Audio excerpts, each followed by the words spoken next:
Okay, dear friends, thank you for being with us. Thank you for coming to our 5th International Economic Forum. There will be an interview with Renee Friedman. She'll be speaking English, so if you need, there is simultaneous interpretation. Then we will begin. So once again, happy to have you, and let me give you Renee Friedman, editor of British media company, the Economist group. I'm going to tell you a little bit what this group is and what this magazine is. So the Economist and why Renee is with us today. The Economist group is a company that does professional analytics all over the world regarding the situation in international businesses. And they publish a legendary British publication, The Economist, which is a renowned and very famous publication. Has been published more than 1 million copies since 2006, and no changes in the print and digital doesn't scratch them. Because regardless of online, their printed publication is very reliable and popular. So they cover financial business news. A very big chunk of subscribers are financially well-off people who are influential in the UK and the US. So the audience who are readers of The Economist are decision makers and opinion leaders in our world. So if your company needs to be on the international market and you want to deliver your USPs, your messages, and show yourself to the world, probably this is the publication to go to. And I'm very happy that in Ukraine, the articles by Economist are published by Ukrainian Week on a license, and there's a special translated version of the Economist World 2018. It was published by a magazine, New Time in Ukraine, which is so that's another sign of closer cooperation of our media with The Economist. So imagine this year The Economist has celebrated its jubilee, 175 years, and that's very symbolic that today we have a person from The Economist. We also celebrate a much more humble jubilee, 5 years only, but we'll see. So Renee Friedman is today with us, who's the chief editor of Economic Region Europe, Near East and Africa. So leading practices for financial services sector. Yesterday, Renee had a discussion and organized a discussion regarding digital transformation of banking system. And of course, it's a very relevant topic, not only for the banks themselves, but for the whole business community, because without the leading fiscal tools, unfortunately, we are pretty much caged. So the challenges that the traditional banking system faces gave some sort of expectations. What are the transformations to be expected in the banking sphere in the nearest future? And we have prepared a small video summary with the main points of that discussion. Let's roll the video, and then we'll go to the discussion and what Renee thinks about all that. Ви бачите, відчуваєте, яким чином наша система була примушена пристосуватися до того, що відбувається, яким чином примушені були банки розпочати по-новому працювати, говорили про зменшення підрозділів, переходів все онлайн, і менш відбулася трансформація взагалі підрозділів банків. Мабуть, вони більш стають такі інформаційно-цифровими пунктами. І я буду щиро дякувати, якщо ми розпочнемо таке обговорення про So that basically is a second translation of your speech yesterday or today. One of my famous examples is, unfortunately, the picture I lost, but I describe you and you will understand what I mean. The central city of Kolomea City. It's a province in Ivano-Frankivsk region. Back in 2007, central streets of Kolomea looked like Wall Street, because wall to wall, door to door, there were Erste, Raiffeisen, BNP, and Crédit Agricole. Two Greek banks. So the whole creme de la creme of banking stood door to door on the same street, and it looked very strange and weird, especially when you realize that this is a very small town tucked away somewhere. Secondly, they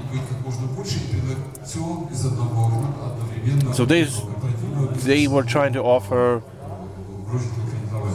one-stop shop solutions, corporate funding and mortgages. Give us some real estate, only then we'll give you loans. In 2018, it was transformed to a completely different picture. What's happening in banking sector? The niche models, the success of these models, like Monobank, Pro-Credit Bank, who specialized on SMEs. Maybe it's not that visible on all the screens like all the other banks are. But if you look at their history, they went successfully through all the crises. They remain profitable thanks to their focus on SMEs. Maybe they're one of the most stable banks in our banking system, at least in terms of some return of investment. Well, some more, some less, but at least there was no negative return that many other banks brought to their stakeholders. Second, mobile banking. So this is where I have 4 different banks. And at the finish we arrived at to be successful, we need to change the culture and DNA of the whole bank. So IT knowledge and digital knowledge have to become part and parcel of your everything, not just in IT, but throughout the businesses. And when people started implementing this kind of competences, the company really makes a leapfrog in IT competences. We understand that nobody wakes up in the morning and says, I'm going to the bank. In our point of view, before they had a choice, at the moment they have a choice. They don't have to go to a bank if they don't go anywhere. They just want to stay at home. And if they want remote services, they will always find a bank that offers that. So in terms of user experience, there have been significant changes. Like, for instance, you sit with friends, it's like, I would like to eat a dessert. And only then we talk. So what you do is you order your dessert within 2 clicks. So banking is the same paradigm. The bank is 2 clicks away from you. So that's the change. And if you want to stay competitive, you have to be 2 clicks away as well.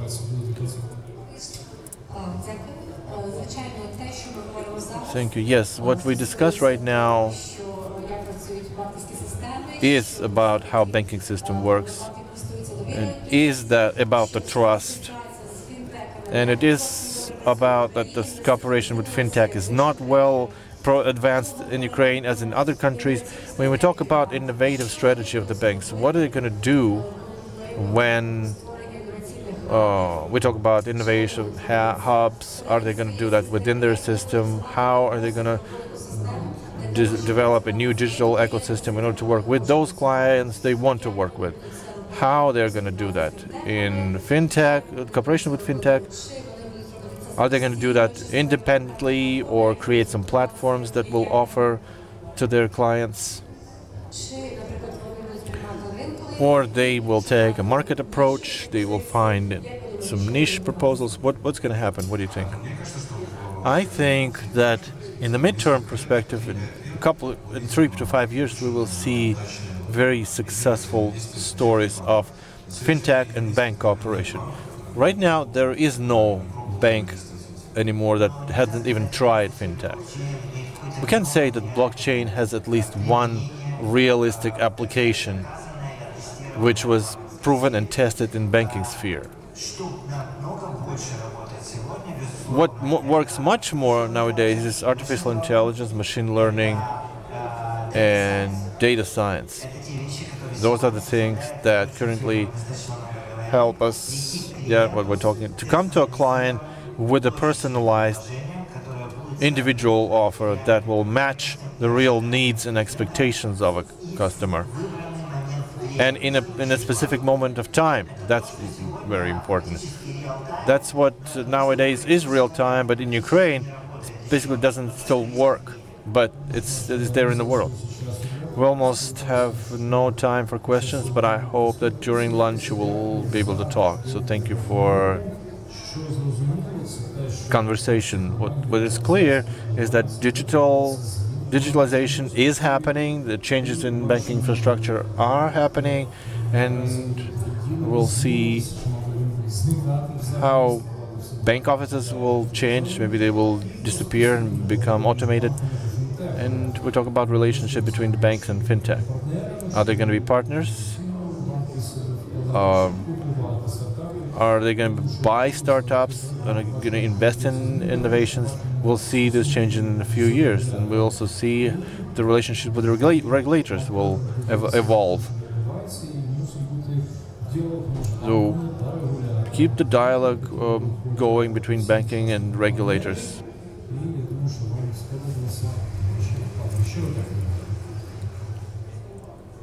So Renee, maybe give us a deep insight of what is waiting for the bank system. And my first question is, how is the banking model changing globally? Hopefully, my apologies, sorry about that. I mean, people are responding. We discussed this yesterday. The consumers are changing. People are using things online. It's changed the way we live, the way we work, our expectations. The banks have to adjust to that. So we see banks reacting in terms of building out their capabilities, in terms of providing digital services. The world's already moving from digital into digital. It's already gotten there in many ways from the physical channels. So banks are looking to expand their options on that in terms of the platforms that they offer their customers, how they then look at reducing costs related to those platforms. So all of that is changing globally. It's taking place in there are issues around legacy systems. That's an issue in Ukraine as well. It's less of an issue in some of the other emerging markets, and it's so that will have an impact on the rate of change. All right, thank you. And what is the relationship between banks and fintech, and how is it developing globally and in Ukraine? Okay. Banks themselves, in terms of its relationship with fintechs, banks can either choose to partner with fintechs, buy fintechs, or build in-house capabilities, innovation centers. And what we tend to see happening with this is that a few years ago, globally, banks were very concerned, started to become more concerned about fintechs. They were focused, when you look at who they feel their main competitors are, it's payment players. Well, those payment players are starting to develop more than just becoming an app which they can pay with, but which in some countries is starting to function almost as banks, in the sense that current accounts, loans, etc. So they're looking how they can compete with these fintech players. And they've realized that quite often the problem with having in-house hubs in some locations is that it becomes siloed within a bank. So you don't have the transfer of technology or full input across the bank. By region, it does differ on that. It's also in terms of how quickly the fintechs will meet the regulatory requirements. The banks benefit in a way the fintechs don't, is that the banks already have the capital, they already have the compliance knowledge, which the fintechs do not have necessarily. Going through compliance to be fully regulated by the central bank or appropriate banking authorities, the case may be. It takes time, it takes money, and it takes a lot of lawyers to be able to do that. So the banks already have that edge over the fintechs. So I think increasingly what you're going to see, banks not trying to fight the fintechs, but probably buy in the fintechs, as well as using, and in some locations, particularly like in Ukraine, where there's a highly skilled workforce that has the capability, the IT training, et cetera, to build out the hubs internally. All right, thank you. And Renee, what are the key areas that banks are focusing on their invest on now? We see globally banks are focusing their digital investment, particularly into cybersecurity. That's obviously a growing threat, a growing issue. The banks, they're looking at who will be our challengers. They're looking at the GAFAs of this world, the Googles, the Apples, the Facebooks, the Amazons, and saying, okay, we have to worry about competing with this, but we also know there are security concerns around that. We've seen banks being hacked. We've seen what's happened in terms of Facebook, et cetera, being hacked. So they're focusing most of their investment on cybersecurity because as they look at moving to cloud-based technologies, for example, to improve reduce their operating costs, there are issues around cloud-based technologies. There are simply when it comes to security because there are no international standards on that. They're also looking at, for the banks, they're focusing a lot on their platform that they're creating for their customers. Are they going to be creating a niche platform so that it's specific to their customer base and investing quite heavily in that, or will they be opening it up to just others as well? So they're becoming almost banking supermarkets for many of them. So that's, again, digitally a very expensive cost process for them. So those are probably the two largest areas that they're looking at in terms of building out their platforms and in cybersecurity. So focused on innovation strategies, yeah? Yes, in terms of their innovation strategies, they are very much looking at either creating, as I said, in terms of platforms where they're supermarkets, so they have their own products available. They also have comparison sites available on their platforms and taking in third parties into it. Now that's the other issue with that, of course, is once you bring in third parties, and that brings back to the point of data security, because you have to be certain that you know the process taking place there. And within data security, they're also taking a look at their authentication processes. So within these processes, you're looking at not just one step where people would have a password. You're looking at two steps, so that will be password and biometric data. And potentially, because some biometric data can be faked, you can copy somebody's fingerprint, for example. You may even in the future be looking at three-step, which would be a password, a one-time password sent to a mobile device, for example, and a piece of biometric data. So the banks are looking at all these potential, they're both costs, but they're also going to protect them in terms of reputational risks, which can be very high when there's a hack into a bank. We've seen that happening quite a bit. An example in the US is Wells Fargo, which was hacked, and there's a lot of account data released, and people are very concerned about what's going to be happening with their data. Data is the new money for banks, and this is one of the big things, as you saw, that was discussed yesterday. Where they're going to be looking at their investment will be how to better use data and how to use it for their customers better. So it is through artificial intelligence, it is through robotic processes.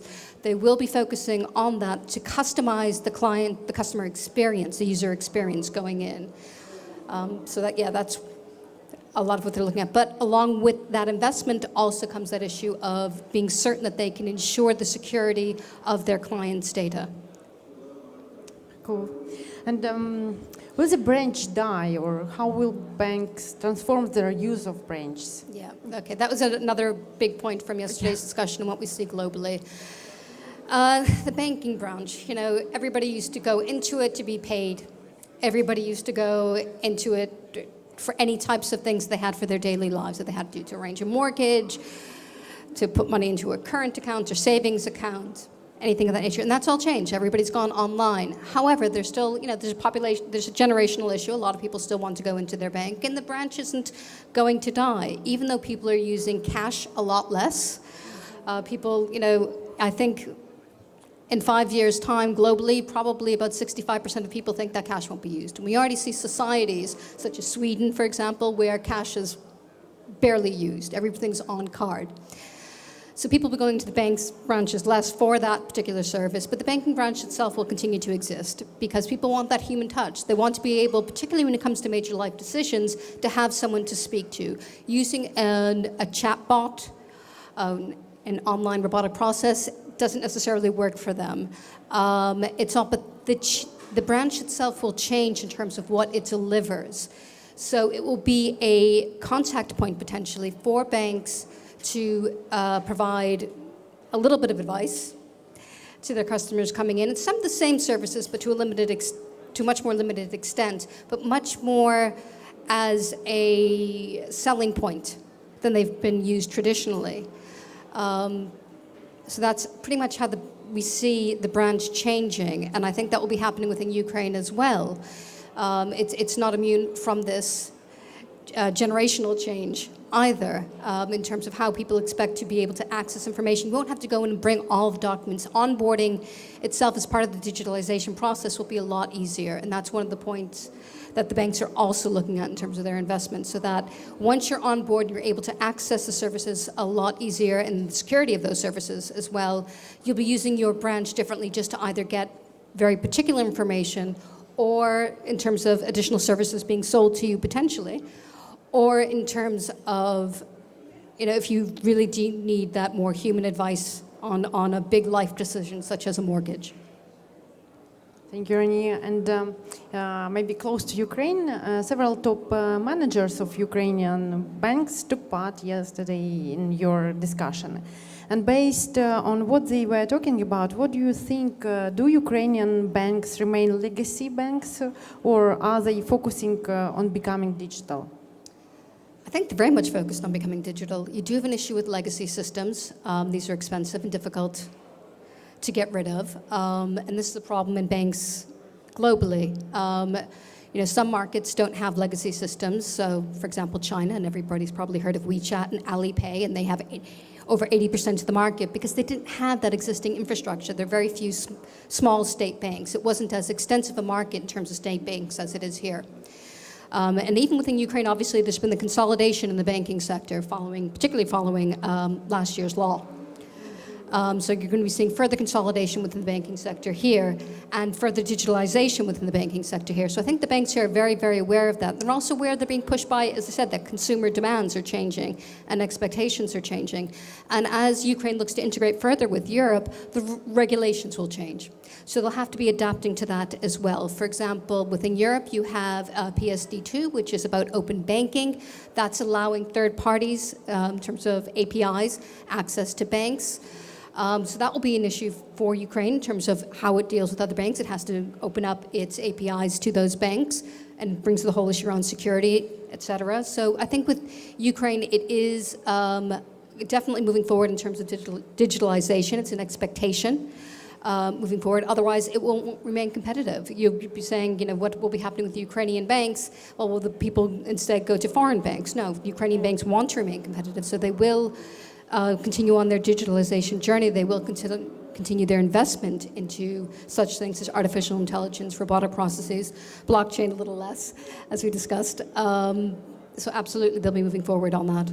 And that, I think, was very clear yesterday on the journey that they're already taking. You're seeing consolidation in bank branches as cost-cutting exercises, as well as the fact user demand will be dropping in that anyway. So, yeah, there will be continued reformation in many ways and consolidation within the Ukrainian banking sector. Consolidation Ukrainian banks. Yeah, Sorry? Consolidation on all Ukrainian banks? I think, well, you have seen some consolidation of Ukrainian banks. You'll also see more specialization, and that was the point that was brought out yesterday, of people looking at very specialized platforms for their clients and developing those. So it is, I think you're going to see banks trying to adapt greater niche propositions for their client base, to retain their client base, because even though if you're looking at some level of consolidation, those that are going to exist are going to have to be very, very competitive. So they're going to have to target their audience very, very well. Yeah. And by the way, yesterday there was a banker from Singapore. Yes. And what about the vision of his vision and who you talked to? And does it differ from what his Ukrainian colleagues talk? I think, coming from Singapore, it's a very different situation because, again, you didn't have the legacy systems. They didn't have the state-run bank that you've had here. So they were able to basically technologically leapfrog in many ways. So you were able to just go onboard people onto online or digital banks very quickly. You have a lot of new banks coming through, neo-challenger banks. You don't have that yet within Ukraine in terms of challenger banks, too much. So in terms of everything being done in the future via app, it will slowly get that way. The issue, again, for Ukraine, as it is for, oddly enough, similar to, say, the US, is the issue of legacy systems. And getting rid of some of those legacy systems, getting people on board into digital, moving from the physical channels into digital, improving in terms of the legislation as regards data protection, as regards privacy and things of that nature. So we'll eventually get there. Asia is the lead on this globally. So, but I think it will get there. But you're looking 5 to 10 years down the line. All right, thank you. And the last question, if can we? There was a manager from MasterCard. All of us use MasterCard. He participated in a discussion. And what was his opinion on trends in banking payments here in Ukraine? I think, if I recall correctly, in terms of banking payments, with a payment aggregator like MasterCard has to work with all the different banks. And they're looking at the ease of which they can work with the banks to be either included within a bank app itself, potentially, as well as just being an app on a phone. So I think for him, if I recall correctly, the future is, again, it's all going to be digital. All payments will be, you're looking at remittances payments, you're looking at money transfers, the potential, everything will be done via an app, essentially. So we'll be living our lives essentially via our mobile phones or our screens. Is pretty much the way in the future. That's why I talk about the reformation of the branch in many ways.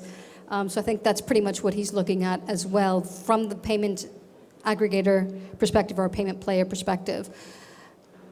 Cool. Thank you. Organizers showing me that we have to stop. So Renee, thank you very much. Thank you for coming. My pleasure. Thank you very much.